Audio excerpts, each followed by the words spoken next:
మోషే చెప్పాడు, are you ready after seeing this miracles?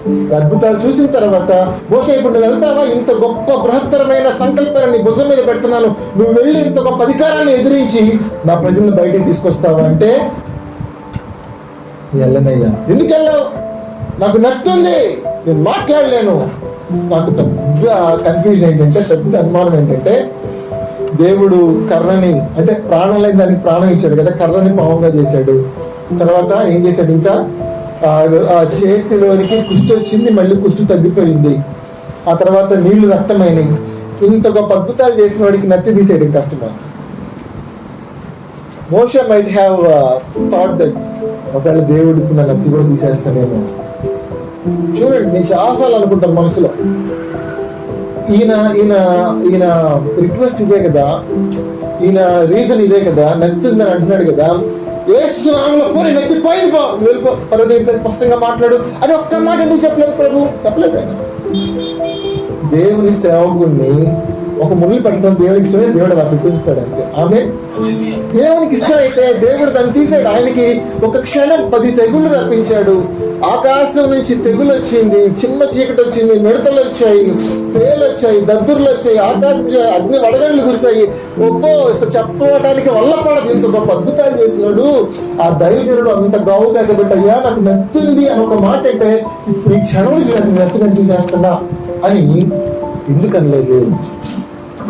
కావాలంటే మీ అన్నయ్య అహరోను వస్తాడు నీ దగ్గరికి, నువ్వు ఆ నత్తిగానే మీ అన్నయ్యకి మాటలు అందించు, నువ్వు అందించు. నువ్వు ఎట్లా కష్టపడతావు, కష్టపడి మీ అన్నకి నువ్వు మాటలు అందించు, మీ అన్న పోయి ఫరోతో మాట్లాడతాడు అన్నాడే గాని ఆ దేవుని సేవకుడి యొక్క జీవితంలో బలహీనతనైనా తీసివేయి. పౌలు రొమ్ము కొట్టుకొని ప్రార్థన చేస్తున్నాడు, ముమ్మారు ప్రభువా ఈ ముళ్ళు నా ఎదురు నుంచి. దేవుడు ఏమన్నాడు? My grace is sufficient for the, నా కృప నీకు చాలు. నీ బలహీనతలోనే నా బలం ఏమవుతుంది? పరిపూర్ణమవుతుంది. ఆ ముళ్ళు ఉండనివ్వు. ముమ్మారు ప్రార్థన చేశాడు. ఆ ముళ్ళు కూడా సాతాను యొక్క దూత, ద ఏంజల్ ఆఫ్ సాటన్ అన్నమాట. సాతాను దూతకే అధికారం ఇచ్చేస్తే ఇది ఎట్ట పొడుస్తుందండి మనిషిని అసలు. గుచ్చి దేవుని సేవకుల జీవితము చాలా భయంకరమైనది. ఎవరితో చెప్పుకోలేని ఆ విపరీతమైన సమస్యలు, సంఘర్షణ హృదయాల్లో, వాళ్ళ గుండెల్లో, వాళ్ళ జీవితాల్లో ఉంటాయి. విశ్వాసం ఎదుట ప్రైజ్ లార్డ్ అండి బాగున్నారు అని ప్రార్థన చేస్తాను, తప్పకుండా మీకోసం ప్రార్థన చేస్తాను, మరి ఏం పర్లేదు, మీరు ఏం భయపడదు, దేవుడు అద్భుతం చేస్తాడు అని బయటికి చెప్తాడు దేవుని సేవకుడు. కానీ దేవుని సేవకుని జీవితంలో ఉండే సంఘర్షణ, అటు దేవునికి, ఇటు సాతాను రాజ్యానికి, అటు లోకానికి మధ్యలో నలిగిపోయే ఒక దేవుని సేవకుని జీవితం అనేది అంత ఈజీ కాదు. ఒకవేళ లోకంతో రాజీ పడకుండా ఉంటే సంగతి నేను చెప్పేది, లోకంతో రాజీ పడి బతికే వాళ్ళ జీవితాల్లో అంత సంఘర్షణ ఉండకపోవచ్చు.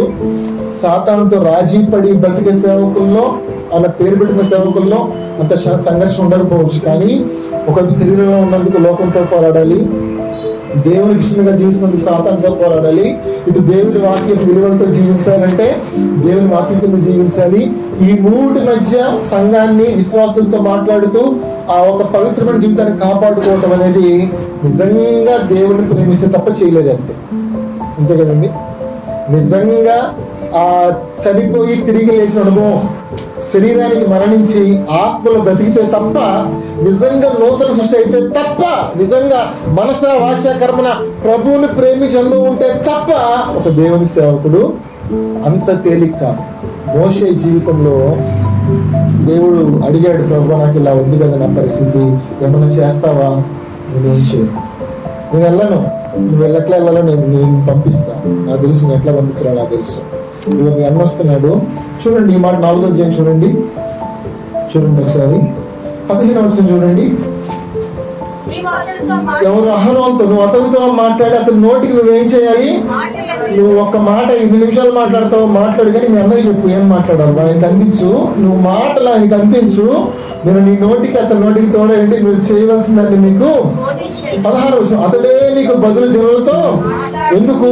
నువ్వు మాట్లాడలేవు కదా, నీకు నత్తుంది కదా, నీకు నోటి మాంద్యం ఉంది కదా, నీకు నాలుక మాంద్యం ఉంది కదా, నువ్వు మాట్లాడలేవు కదా. ఒక పని చేయి, 16వ వచనము, అతడే నీకు బదులుగా జనులతో ఇంత గొప్ప సేవకు పిలిచావు, ఇంత గొప్ప అభిషేకాన్ని నా మీద ఉంచావు, ఇంత గొప్ప మర్మాలు నాకు తెలియజేస్తున్నావు, అసలు నువ్వే నువ్వే నువ్వే ముఖాముఖిగా నాతో మాట్లాడుతున్నావు కదా, నేను నత్తోడినైతే నాకు ఏమైనా విలువ ఉంటుందా ప్రభువా?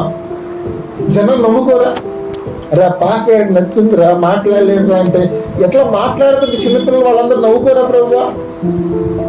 మోషే ఉండనిలే, మోషే ఉండనిలే, మోషే ఉండని, అది తీసేట నాకు ఇష్టం లేదు, లెట్ ఇట్ బి దేర్, ఉండని. సో దేవుని సేవకుల జీవితాల్లో కొన్ని ఉంటాయి అది పాపమని అపార్థం చేసుకోవద్దు.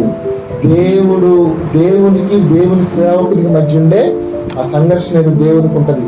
దేవుడు ఎప్పుడు కూడా పాపంలో ఉన్న దేవుని సేవకుని దేవుడు ఎప్పుడు ఎంకరేజ్ చేయడు. హల్లెలూయా. కాబట్టి అందుకే చెప్తున్నాను, దేవుని సేవకుని జీవితం ఒక రహస్య పాపాన్ని పెట్టుకొని అతను దేవుని సేవ చేయడానికి ముందుకు వస్తే ప్రపంచం ముందు, లోకం ముందు చేయొచ్చు, కానీ దేవుడు దాన్ని యాక్సెప్ట్ చేయకపోవచ్చు. హల్లెలూయా, ప్రైజ్ లార్డ్. ఆయన చేయడు, అసలు చెయ్యవచ్చు కదా, దాన్ని చేయడు. దేవుడే పట్టిస్తాడు కూడా, లోకానికి దేవుడే పట్టించి ఇదివైతంలో పాపం ఉందని దేవుడే లోకానికి రుజువు చేస్తాడు. ఎందుకంటే ఆయన నామాన్ని ఆయన పరిశుద్ధపరచుకునే దేవుడు. ఆమె చెప్పండి నాతో పాటు, దేవుడు తన నామాన్ని పరిశుద్ధపరచుకుంటాడు.